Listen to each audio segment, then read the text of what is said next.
anggota di sini. Saya sampaikan sama anggota kalau mau berpihak, jangan berpihak. Makanya masyarakat di sini marah semua. Jadi jangan berpihak. Jadi TKP sekarang ini TKP, Pak. Masyarakat marah Pak karena CCTV-nya ada aneh.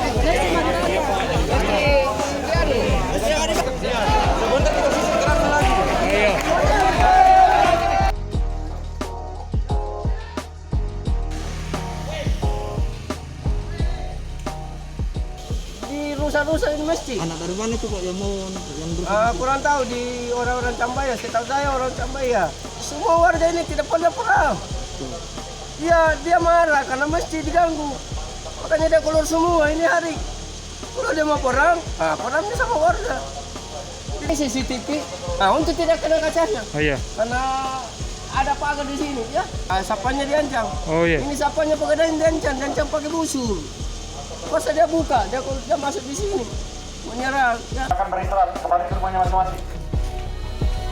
Ada lagi yang lewat motor lagi.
Karena darah juga kan di pelari.